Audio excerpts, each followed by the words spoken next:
amazing instrument. It has developed into an incredible voice in today's music.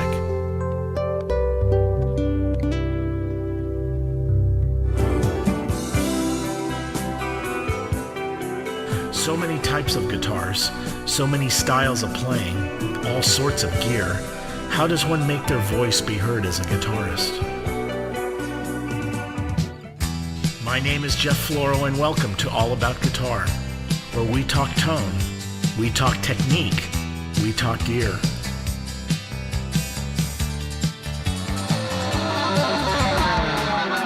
Where we discover how we can become better musicians in a world of constantly changing technologies, where we take a good look at everything guitar, and sometimes not exactly guitar, but just as important, so we can be more successful as a musician in today's music scene. So sit back and relax, and let's explore all about guitar.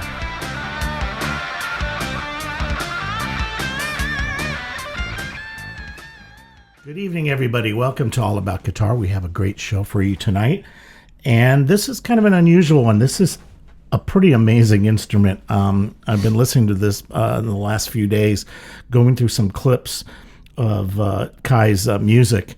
And Gary Rudenko had, and I want to thank him for making this show possible and introducing me to Kai.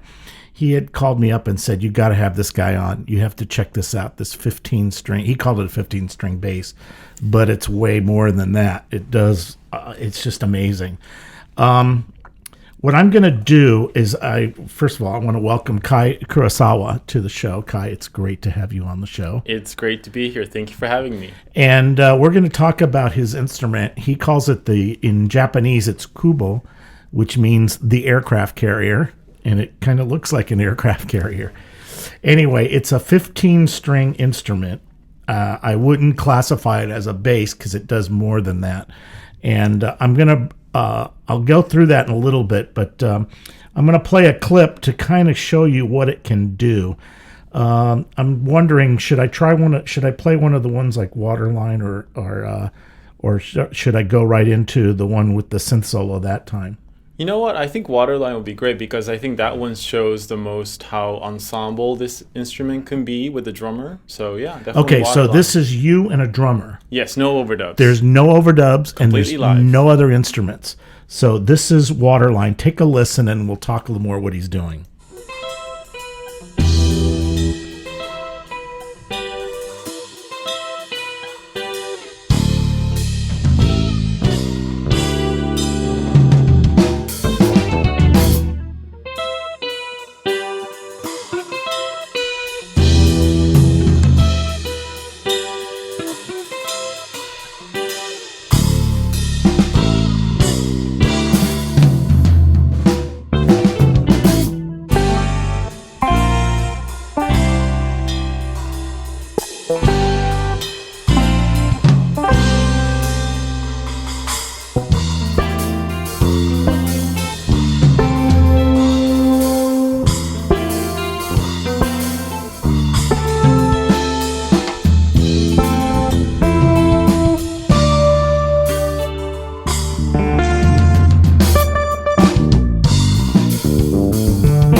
Now that's just a small part of the actual clip. The song is much more involved, but you can see all those parts. It sounds like two or three guys playing besides the drums.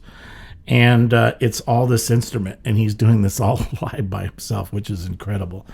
So let's talk a little bit about your background and how this came to be. Yeah. Because it's an interesting story. Because you play many instruments. He has a master's in music, so Yes, I'm trained. he knows what he's doing.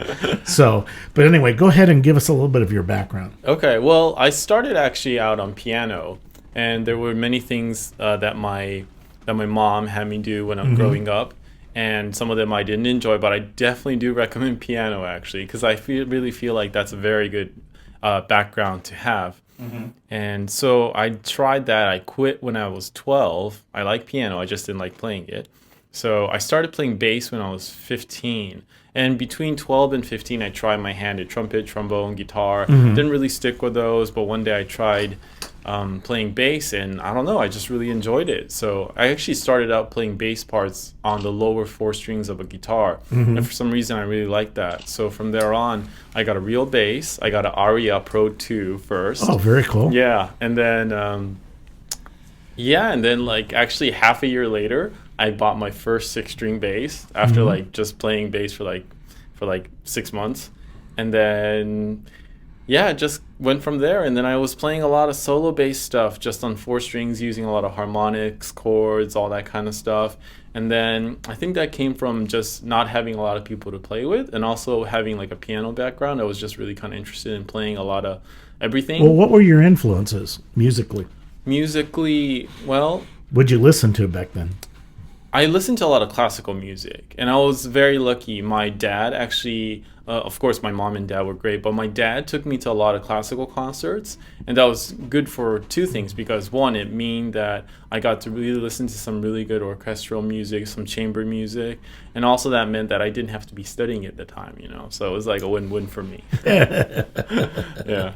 Oh, that's cool. But because there's a lot of counterpoint in what you're doing, and a lot of cross rhythms. Yes. So so you got a 6-string bass. So let's continue to the evolution of this thing. Okay, so I got my first war guitar. That's a 12-string instrument. I got that 2000, I believe, and I started playing that. And it was basically 6 strings bass, 6 strings guitar-ish, if you will. And I was playing it with bass with my left hand and guitar with my right hand. And I wasn't really using it fully. I just realized, like, after maybe using that for like a month, that I basically had like 2 parts that was dirty on the fretboard. And I knew that I wasn't playing the instrument. And that's where I went, okay, I got to really relearn everything. If I want to play this instrument, I can't approach it as just a bass. I have to relearn it. That's when I actually switched to, you might have noticed I actually play bass with my right hand and my lead with my left hand. I am right-handed, but that's when I decided, okay, if I'm going to really make full use of this instrument, I got to like make like my brain just completely unique to it. So I switched to basically, if you're thinking about a piano, it's like, the opposite of what you do with a piano. So yeah, I switched, and then from there on, I was really into a lot of difficult things, and that's good at some point, So me and my friend Libor Hadrava, we did a lot of like crazy polyrhythmic practices, like all the time, like to the point where tunes we would write would basically not be much musical, but they were just like some of the most difficult things I did. And so from my understanding of polyrhythm, and we'll do things like, we'll be like, in 4 against 5, not too difficult, right? But then we'll actually count that 5 as a 3 and play like a 4 against that 3, that kind of stuff. So it was just not your typical, stuff. And that's how I really started getting into hearing different layers, and that's when I really started understanding hearing different parts and having to hear different parts if you want to present it as that, Yeah. Sometimes you could just say like it's polyrhythm, and it's really not. It's just like, Well, when you hear some of the stuff that he plays, he does go against, like they play against each other. There's a lot of juxtaposition about it, and counterpoint where they're actually, or counter rhythm. Yeah. And that's not easy to do. One guy to do. I mean, I can see it. For me, I can visualize it and play it overdubbing. Right. Where I'm in 5/4 or I'm in 3/4 and play it. But to try to do that simultaneously, that kind of boggles my mind. Right. I think that came from also, I was really into electronic music. I'm still am. I actually don't really listen to music these days, just for pleasure. If I'm going to listen, I would really sit down. But for a while, I was doing a lot of more programming and stuff. And so when I did program, I listen and program and think of things a lot in layers. And I think Right. that also helped me as a player understanding what I'm listening when I'm playing it, because I think that's like the most important part. Like my goal is to be the best audience while being the best player I can be, and I think Yeah. that really helps with all the layers and all the different like counter rhythms and counterpoints or whatever they are. You know? When did you get into the point where you were tapping as opposed to plucking like a regular bass? When you had that war guitar, did you play it like a standard? Oh no, I was playing it pretty close to where I am, except that instrument, it was a 12 string, and I was playing more like this, like really close to my body, which actually part of the reason why the tuning pegs are facing this way on this instrument. I actually waited for this instrument and I changed how I play quite a bit during them. But anyway, so I was playing like this, and I would like look down on my fingerboard, and I would basically like play just this way, like tapping, like upright, and yeah, that's.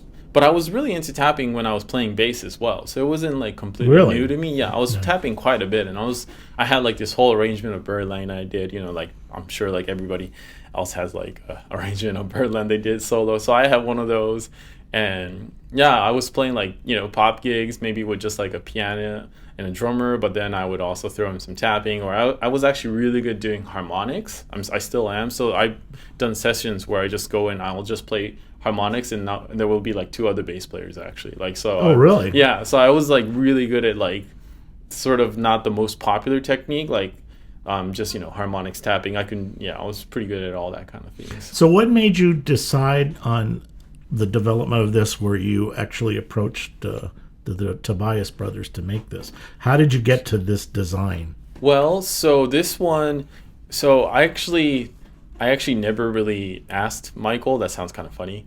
It was at the amp shop. I walk in one day because I had some work done by Tina at the amp shop on my previous instrument called the Bear Tracks, and I was picking that up, or maybe I think I was picking that up.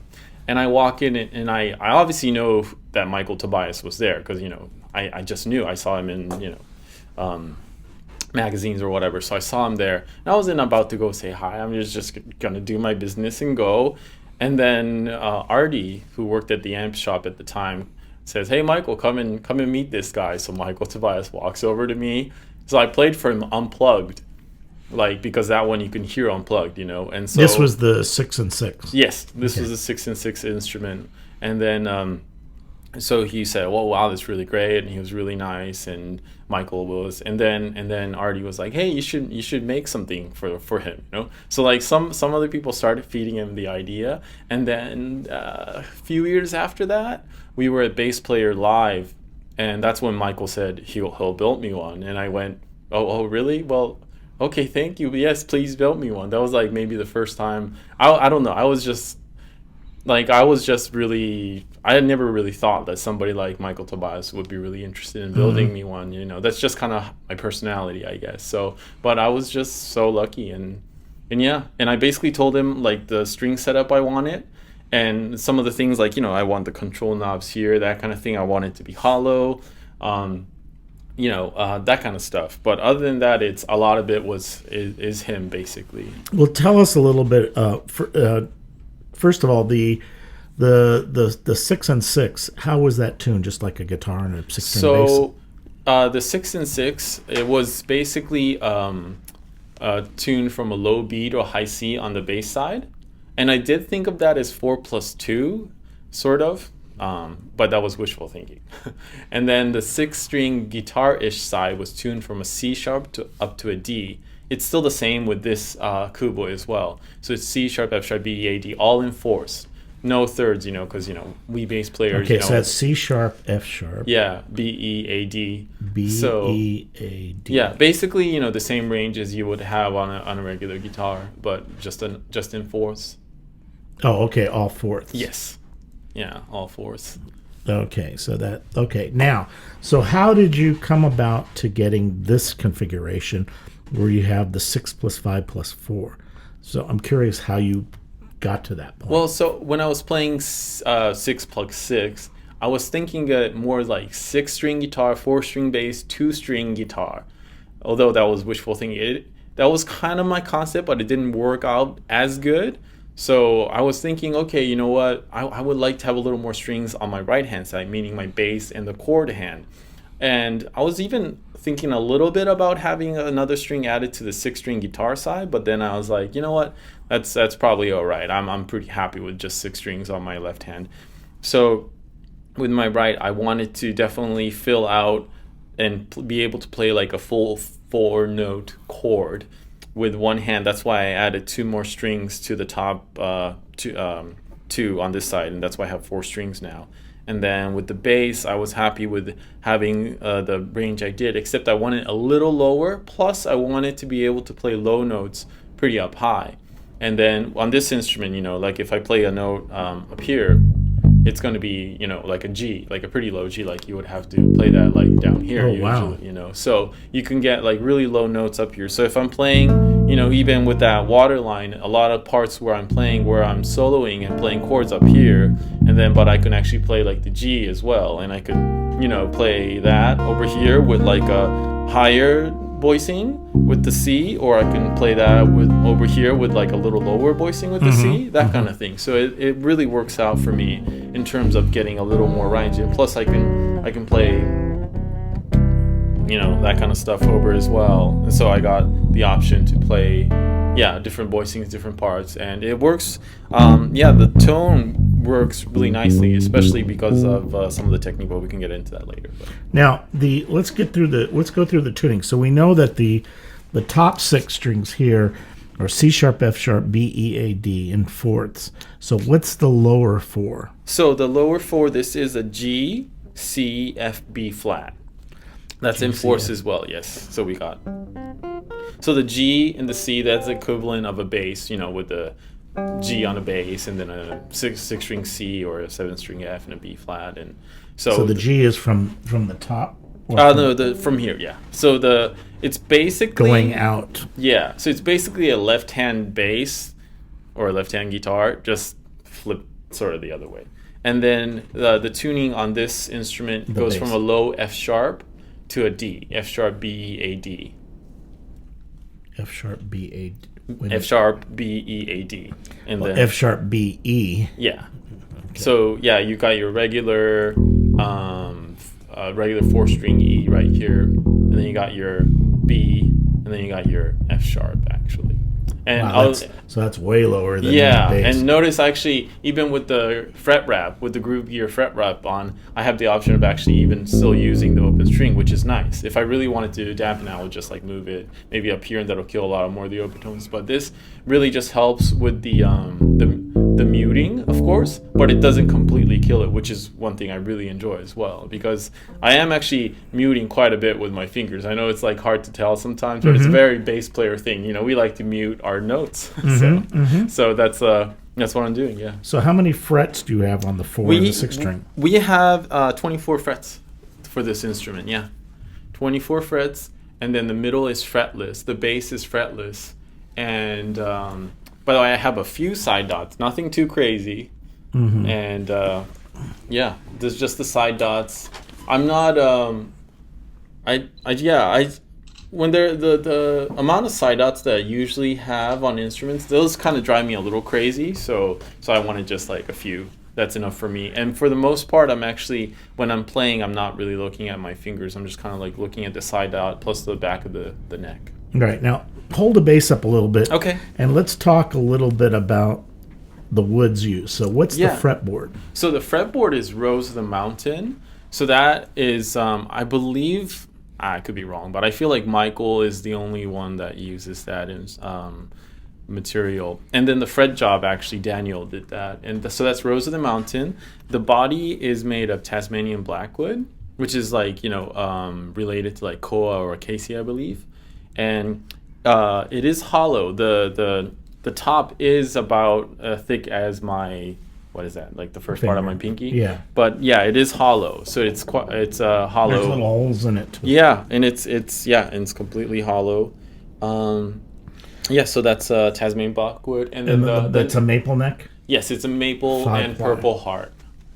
Yeah, so you can see that up on the head over here. So it's maple and Go ahead and purple flip heart. it around if you can. Yeah, let me try. Here we go.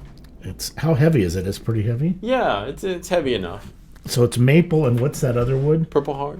Purple heart. Yeah. So, yeah.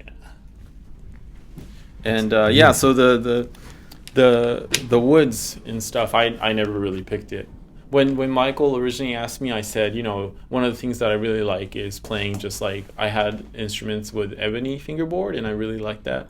And so that was like one of the only things that I told him. But he said, you know what, I think Rose of the Mountain would be good for this. And I said, okay.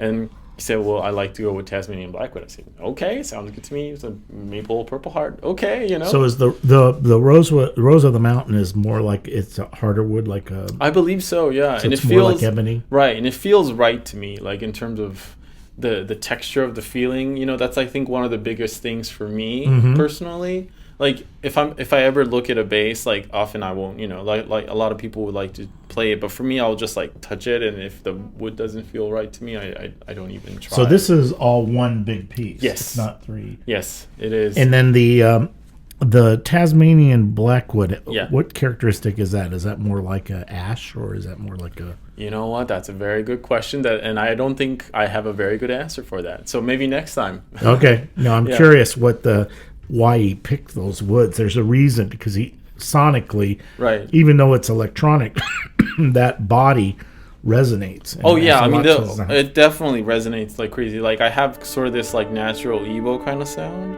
which I use quite a bit as well, actually, and that's just holding down and.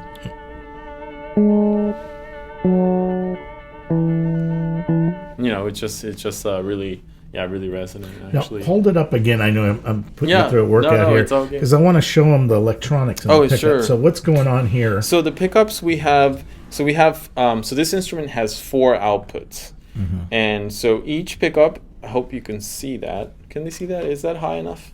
Well, so anyway, there's 3 Nordstrand pickups. So these are custom NDC pickups. I've been with Nordstrand since 2009 or so. Yes. And so and there's pole pieces in here basically. And each pickup gets its own output, and the positioning of the pickup, that also I just kind of left to Michael. Right, And and it's then- obviously based on getting the three different instruments. Right. And then And those are humbuckers, right? yes. Yeah. Okay. Yeah. And then we have a GK divided pickup right up here, so that, or right down here, and that is actually for the sound modeling. Like I don't use synth, so just so everybody knows. I know like some of the sounds I use are synthy, but I just use sound modeling, so no latency, none of that. Just the Roland BV99 right now, which I didn't bring today because I have to get that fixed a little bit, but that'll Okay. happen. And then what are these guys? So this is to switch the banks, the sound of the VV99 when I'm playing. So since I'm using that with my 6-string over here, so let's say I'm soloing, right? I'm playing, and if I want to switch, I can actually just go down like here. So that's how I'm actually switching sounds when I'm playing. So that's why it's over here. So you have a MIDI out that comes out of this to Yes, control there's a the 13 VB. pin. Yeah, there's a 13 pin, and that'll model it. And the reason why the volume knobs are over here is like if they're here like a conventional bass, then they're just too far from me. I can't really use them. So here they're just easy for me to access when I'm playing. And So you have 3 pickups and 1 hex pickup, correct? hex, yes, Which is the yes, synthesizer Yes, pickup, the GK. yes. So that's the 4. So you have Yes. 3 outputs on top. So this is just all volume. So this instrument is passive actually. So this is just volume knob, and I have 2 switches right here. And this is just to make the instrument completely mono, meaning if I switch these just go all through just one output. So I can just use one amp. So that's very useful for the trade shows plus like solo gigs. And when I play solo, I just like to play with one amp versus my other Well, when setup. you were telling me when we talked on the phone that when you play live with like a drummer, you go 4 amps. Yes. So how is that configured? So I get one guitar amp basically for my 6-string over here, and I get another guitar amp or a bass amp for the BV for the Roland sound modeling. So that's 2, and then bass gets its own amp, and then the 4 strings over here gets its own amp. So that's the What 4 do you amps. usually use? I just use whatever is at the house. We just make it work. Oh, they have 4 amps there. For Yeah, you. if there's not 4 amps, I can go with 3. But you don't bring any of your own. No, not especially not when I'm traveling. I have to travel and carry all the stuff usually myself. But 3 amps does get the message across. But yeah, 2 is. Well, when you use 3, what's the difference? What do you gang together? Just the. So I'll put the VB and the 6 string. So basically the 2, okay. on the same side. But it definitely is. And it's actually surprisingly easier for me and the drummer to play when we have 4 amps, because especially the drummer, he's like, I can actually really hear what you're playing, because we've done shows where it was, we just had to go through 1 amp or a PA, and that's fine too, but it makes it harder for him to hear, and it kind of actually makes it hard for me to play as well. Okay. Let's talk a little bit about what you brought here on the pedals that you use. Yeah, so this is the stuff that I use when I play with the drummer. So over here, if you want to start from the beginning, we have the Emperor amp shop. I'm showing it to you upside down. Yeah. This is new. This is a prototype. Oh, this is not even out, yeah. Yeah. This we had talked about Gary. This is made at the amp shop, Gary Rudenko. But it's brand. I mean, you can't even get it. He's like, he took my prototype. Yeah, and I'm happy to take it. So this is basically, so I have so this is 2 type of overdrives basically. So that's just without it. That's with it.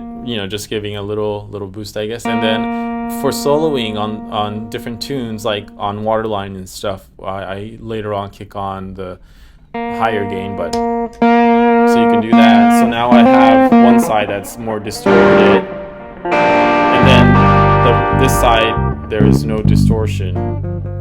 So give a little example.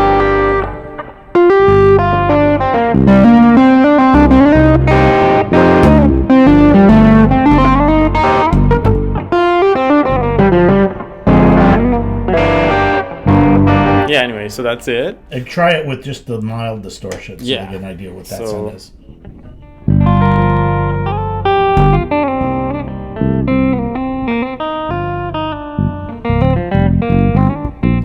Gives it a little bit of an edge to it. Yeah, exactly, and it's really nice to have that, especially when playing with a drummer. It Right, just it cuts. just a little bit really makes a big difference. And then I have a DD20, so that is a Boss, and I've had this for a while. Upside down again, sorry. Upside down again. So, and this one, oh man, I've been using this for years. But you basically have your regular delay and stuff, and I got a longer delay. One thing I do like about this one is you can actually press it, and it'll basically, I can use it more like a piano pedal, so I can so I'll use it that way. And I have a tap tempo here actually, so I can get it a lot shorter and stuff. So I'll do that kind of thing. So you loop with a tap tempo to get like... Pretty much. Like, it's more like, it's not, sometimes I think of it as looping, but most times I think of it more like a piano pedal where they, hit a note. Oh, so you use this more like a piano pedal. When Yeah, this is, basically. And then I have a little bit of a reverse, but I'm not a big fan of like short reverse, so often I'll just like do the tap tempo for that as well. And I'll basically be counting like the full 4 bars. I'm not going to go that long right now. And then,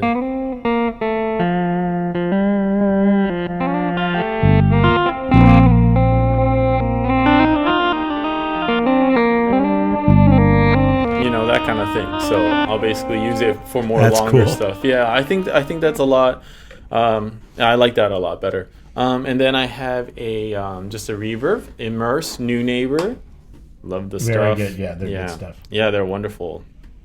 And you can see that. Yeah, so that's the 6-string side, at least what I have today. Okay. And as I mentioned, I didn't bring the VB99 because I got to get some work done on a little noise. And that goes issue. through the 6 yes, from the hex. exactly. And then, so this, I have an Inspire, that's a chorus pedal, and that's on my 4-string. So this is with the Inspire, and this is without.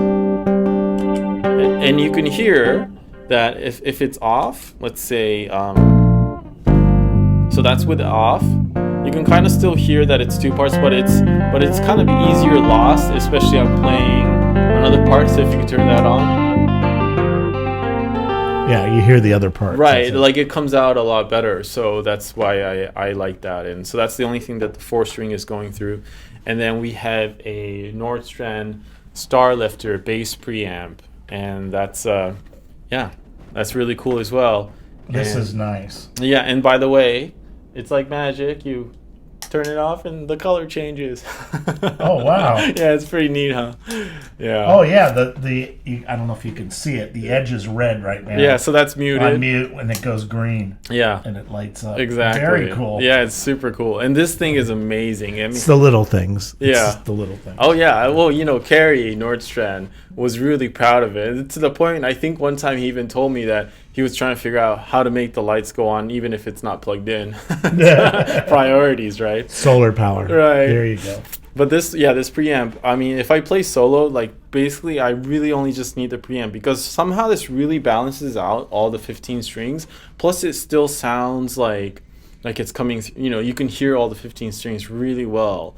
And so that was a very good surprise. So I assume this is a very clean circuit. Yes. It doesn't dirty up. Yeah, and it's got a lot of headroom, I guess. Mm-hmm. And then you can hear, well, this is of course because the bass is already great, but so you can hear that it gets down there. Yeah, it gets down there, but it's still got like you can hear that there's still a pitch and not just like something else. Mm-hmm. So anyway, yeah. So, and then what's this guy for? The MX6? So that is just a passive mixer that I carry around just in case I have to go through one amp or one output, and that's just always just handy to have, because you never know if you're going to get how many amps. Of course, like you're never going to get 4 amps all the time, so that's just something I carry around with me. And then that basically just mixes all my signal, and so that way I can have at least some control of how it's going to sound. So the 3 outputs go into here before it goes into the Starlifter. Right now it is, yes. Right, okay. If I have 4 amps, then obviously the mixer is not going to be in play at all. Right. Now I have everything going into this G-Plex, my G-Plex here, but I'm bypassing all of the preamp part. It's just running line in so that he can use his high impedance out, which allows him to use the controls on here. There's a DI out, but it bypasses everything. So that's why we're going through here. But actually, this could actually go right into the board. Yeah, exactly. Yeah. And I'm using the DI out on my G-Plex in there. So I just bypass that. So it's clean going into the Plex isn't adding any tone to it.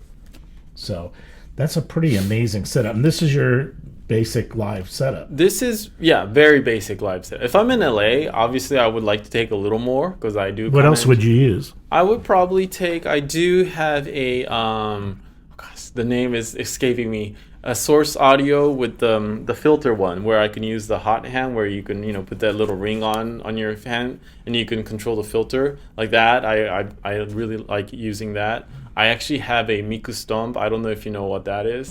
It's like a Vocaloid pedal. So it triggers really terribly and everything, just being honest, and you can't play a chord. It's just, but when I like using it just because it adds like some really fun sounds to it, and I usually just have that on a separate output actually, so it doesn't really affect my chain. But so I do a lot of parallel actually. I don't go even today, like if I'm in LA, if I have like a separate chorus, then I'll just have like that go to a separate channel or something, so it's not going to feed into one to the other actually. Right. So so you use more. Well, how do you program the VB 9? Is it VB 99? Yeah. That UB 99 or VB? VB. Yeah. You can do that just in the unit. So it's. So what kind of sounds are you using that? I can get like a synth lead sound. I can get more like filtered sound. Maybe we can play some of that later as well. I can get more like what they call like a fretless sound, but it's more like just a slow, like a slow like a volume pedal kind of an effect on it. You can get more of like an acoustic bass sound, like with a little more body. It's kind of like with the Boss acoustic simulator where you can add more body kind of thing. You can get like more classic synth sounds, and that's all from sound modeling as well. So, okay, well, listen, let's play. Well, since you're talking about the VB99, this one has a synth solo. That time, I think, would be Yeah, appropriate. sure. Let me play this clip, and you can hear a little more what he's doing with the VB99s on there. I don't remember off the top of my head. Are you using the chorus on the 4-string? No, I'm actually on the 4-string. I'm using the Seraphim, except that's just in like a regular reverb mode. That's another New Neighbor pedal. Okay, so Yeah. let's take a listen to this one, and Yeah. this is called That Time. Should we start from the middle, or is it? Do you want to just start from the top? Well, I pulled a clip, so Okay. I pulled a clip, so it Got kind of it. gives because the songs are like about 5 or 6 minutes. So I had to pull actually, I was trying to get them down to 1 minute and a half, but I had to go like 2 to get Okay. the full development. Okay. So take a listen, and you can tell me what's going on.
Now, it's interesting because he's just tearing up here on the 6-string part, and he's walking that, and he starts doing the boom, the 1/5, but it's still, that's not easy to do. I mean, my mind still, I can pick out each one, but to do both of them at the same time, that's pretty amazing. Well, thank you. Now, is that the 4-channel setup? Yes, that is the 4-channel setup. And at the beginning of the clip, you can.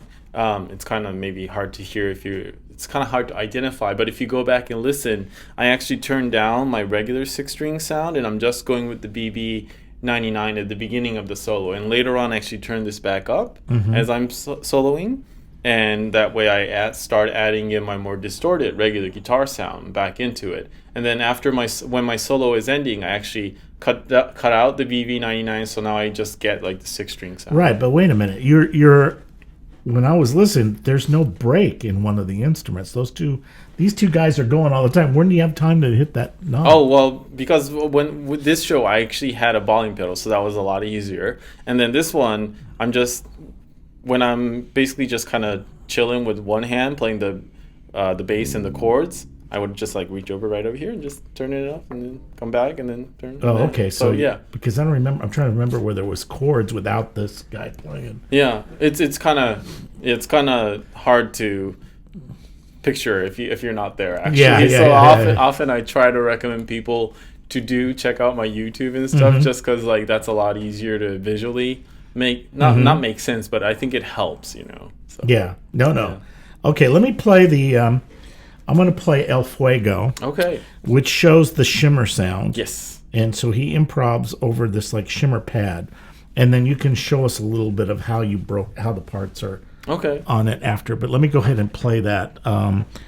let me grab this. This is El Fuego. Check this out. This is pretty cool.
Now, what I had pulled out of there was the at the first part of it when he's doing the little thing. There's the shimmer behind there, and one of the things I wanted to show was that solo, which was pretty amazing. What you were doing, because the bass is pretty busy, and you're doing it. So tell us a little bit, or show us a little bit what you're doing there. Oh, you mean really, in terms of like the soloing part? Yeah. Yeah. So let's see. Obviously, different sound, but So we got. Now you're using the VB99 for that solo, but it's kind of like that. Maybe the. Yeah. The so that one I had a mix of having a distortion and like a sound from the VB. Yeah. So basically, a lot of the times what's happening is, so I'll be playing bass, obviously with one hand in the chord. So I do know my shapes, so I can go through them pretty easily. And a lot of the times I'm actually playing the chords a lot with my thumb as well. Mm-hmm. So my right hand thumb is actually on the fretboard quite a bit. So I could actually just switch the voicing easier this way, or I can get different voicings like, that's like a major 7. You can get like your minor 7. I'm trying to get the thumb. Hold on there you go. Okay, so yeah, you can get. So like he's chording like the 2 or 3 strings at a time with the thumb. Exactly. So you can get like a 7th. Like a 9th kind of sound. You can, let's say if I'm playing like this, right? That's pretty in, but I can actually move this hand up. And that actually helps. I can do that where I'm actually doing, and then I'm plucking.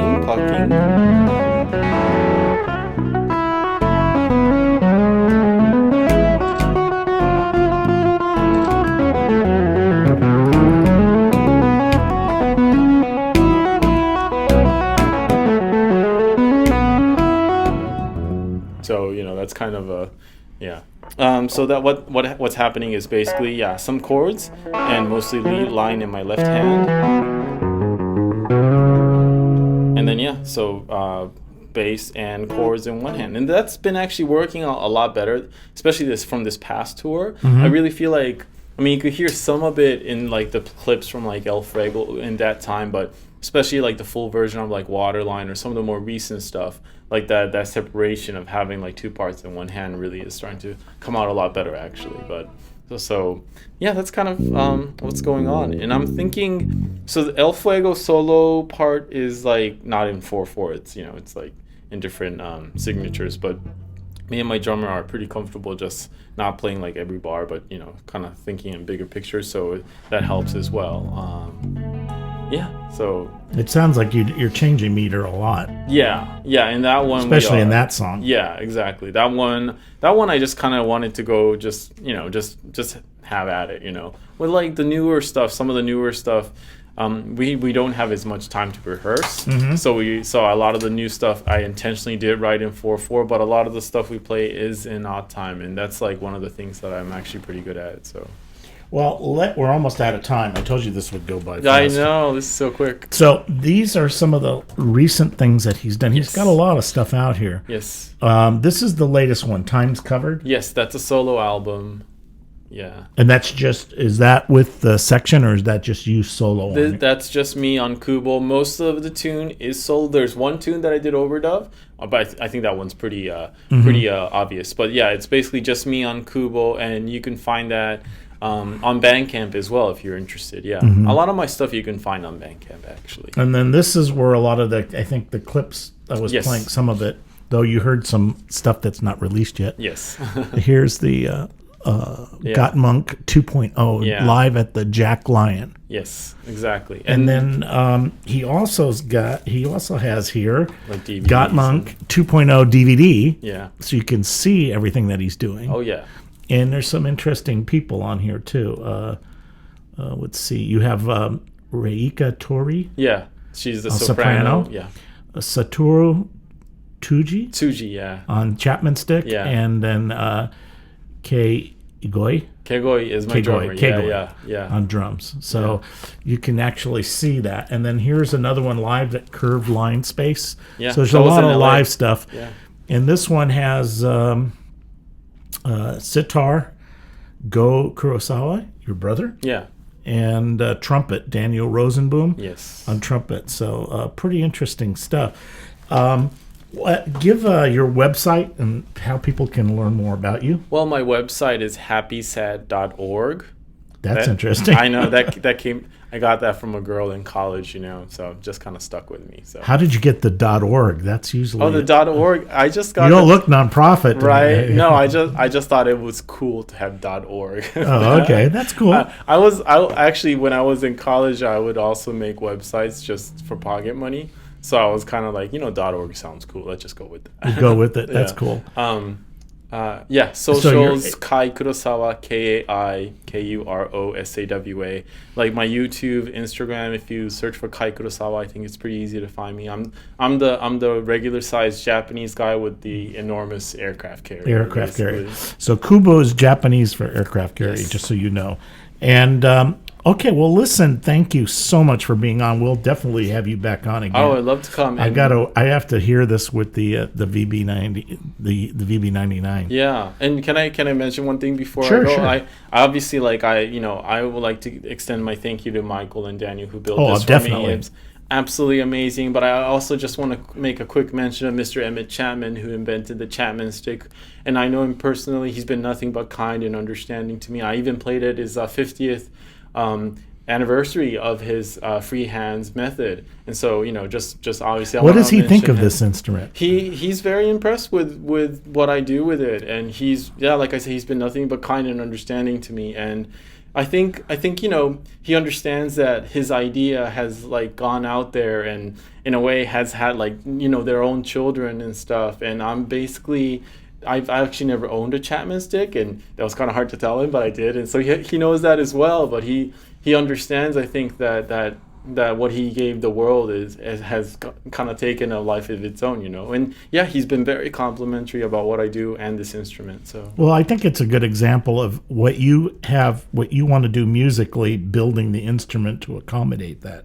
Because obviously everything that's in this design is for specific things and very specific things. Yes. The 4-string, the 6-string with the all fourths is obviously an interesting tuning in itself. The 5-string bass section, but that 4-string, there's specific needs that you need in your music that achieves. Yeah. So it's interesting to see an instrument developed for the music that you make, which is kind of it's unique in itself. Well, you can see me and my drummer live because he's going to be in town next year for the NAMM show. So we just booked a gig at the Blue Whale on January 21st. Might be 22nd, but 21st, that's a Tuesday. But yeah, we'll be there playing 2 sets of just duo, us sounding like a quartet or something. Are you going to be playing at NAMM in one of the lounges? Yeah, we'll be at NAMM. He'll be carrying around his djembe. So we can do like an acoustic stuff. So we're actually pretty good at that as well. And yeah, we'll be playing at the booths, whatnot. You can catch us at the MTD booth. I'm supposed to also demo at the Backbeat booth, and then hopefully we'll see. We'll see. I'm trying to sneak into Groove Live, which is by Groove Gear. Yeah, but yeah, and I really think like when people see us, it's pretty special in terms of like what two people can do as an ensemble. And we never really started that way. It was just something that we just kind of had to do Yeah. of a circumstance, and then we thought, oh, you know what, we can really do this. And so it was never like a goal, but now we're just kind of running with it. Very cool. So, what are you going to take us out with? I'll play a little bit of, yeah, gosh, what am I gonna play? Yeah, I'll play a little bit of a Japanese tune or something, actually, maybe Okay. something that sounds a little Japanese. Yeah. Okay. No, that sounds good. Everybody, we will see you next week. Have a great week, and thank you for listening.